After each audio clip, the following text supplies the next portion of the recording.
मणिपुर हिंसा में फंसे फरीदाबाद के 3 छात्र अपने सकुशल घर पहुंचे हैं। बातचीत करेंगे।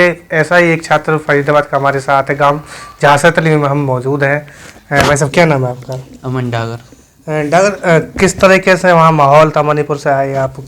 वहाँ जब शुरू हुआ था 3 तारीख को, तो 3, 4, 5 तो बहुत ज़्यादा था। आग वगैरह भी लगा रहे थे लोग, वहाँ गोलियाँ वगैरह भी चल रही थी। पर उसके बाद जैसे बटालियन फोर्स वगैरह आनी शुरू हो गई, तो अब माहौल थोड़ा शांत हो गया था। तो मणिपुर में किस लिए आप वहाँ गए थे? मेरा वहाँ कॉलेज है, IIIT मणिपुर। उसमें मेरा नंबर आया था, मैंने JEE मेंस का पेपर दिया था, तो वहाँ मैं अपनी BTech परस्यू कर रहा था ECE में। जिस टाइम वहाँ हिंसा हो रही थी तो आप कहाँ थे और कैसे आपको पता चला कि भाई बाहर हिंसा है? कैसे मालूम? जब हिंसा हो रही थी, जब हम अपने कॉलेज मतलब हॉस्टल में थे, कैंपस में, तो रात को 7 बजे सर्कुलर आता है 3 बजे की 5 दिन के लिए कर्फ्यू लग गया है और नेट सर्विसेज भी बंद हो गई हैं। तो फिर हमने जैसे लैंड वाईफाई थोड़ी बहुत जब चल रही थी, तो हमने उससे पता करने की कोशिश करी, तो हमें पता लगा कि बाहरी ट्राइब्स में कुछ तनाव हो गया है। उसकी वजह से वो आपस में झड़क रही हैं, तो झगड़ा कर रही हैं, तो उसकी वजह से वहाँ तनाव का माहौल है बाहर, तो इसीलिए कर्फ्यू वगैरह लग गया है। तो यहाँ कैसे पहुँचे? फरीदाबाद कैसे आए? यहाँ फिर हमने कोशिश करी अपनी सरकार से संपर्क करने की। हमने सरकार से संपर्क करा, फिर हमारे पास सरकार का फ़ोन आया। उन्होंने पूछा कि तुम टोटल कितने बच्चे हो? हमने बता दिया 8 बच्चे हैं। उन्होंने हमारी इन्फॉर्मेशन मांगी और 24 घंटे के अंदर हमें हमारी टिकट हाथ में थी। अच्छा, तो क्या कहना चाहोगे सरकार के लिए, आप जब तो सकुशल अपने घर पे पहुँचे हो? सरकार के लिए हम तहे दिल से धन्यवाद करना चाहेंगे कि उन्होंने तुरंत के तुरंत अपनी पूरी पावर लगा के हमें यहाँ पहुँचा दिया।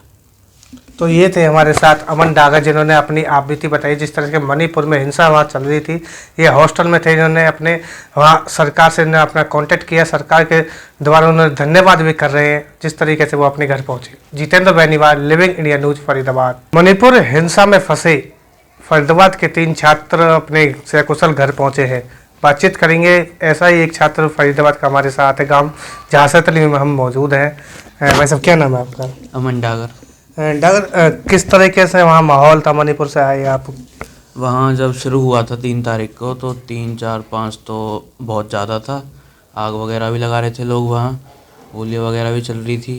पर उसके बाद जैसे बटालियन फोर्स वगैरह आनी शुरू हो गई, तो अब माहौल थोड़ा शांत हो गया था। तो मणिपुर में किस लिए आप वहाँ गए थे? मेरा वहाँ कॉलेज है, IIIT मणिपुर। उसमें मेरा नंबर आया था, मैंने JEE मेंस का पेपर दिया था, तो वहाँ मैं अपनी BTech परस्यू कर रहा था ECE में। जिस टाइम वहाँ हिंसा हो रही थी तो आप कहाँ थे और कैसे आपको पता चला कि भाई बाहर हिंसा है? कैसे मालूम? जब हिंसा हो रही थी, जब हम अपने कॉलेज मतलब हॉस्टल में थे, कैंपस में, तो रात को 7 बजे सर्कुलर आता है 3 बजे की 5 दिन के लिए कर्फ्यू लग गया है और नेट सर्विसेज भी बंद हो गई हैं। तो फिर हमने जैसे लैंड वाईफाई थोड़ी बहुत जब चल रही थी, तो हमने उससे पता करने की कोशिश करी, तो हमें पता लगा कि बाहरी ट्राइब्स में कुछ तनाव हो गया है। उसकी वजह से वो आपस में झड़क रही हैं, तो झगड़ा कर रही हैं, तो उसकी वजह से वहाँ तनाव का माहौल है बाहर, तो इसीलिए कर्फ्यू वगैरह लग गया है। तो यहाँ कैसे पहुँचे? फरीदाबाद कैसे आए? यहाँ फिर हमने कोशिश करी अपनी सरकार से संपर्क करने की।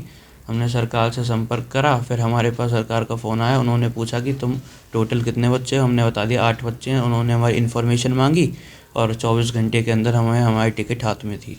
अच्छा, तो क्या कहना चाहोगे सरकार के लिए, आप जब तो सकुशल अपने घर पे पहुँचे हो? सरकार के लिए हम तहे दिल से धन्यवाद करना चाहेंगे कि उन्होंने तुरंत के तुरंत अपनी पूरी पावर लगा के हमें यहाँ पहुँचा दिया।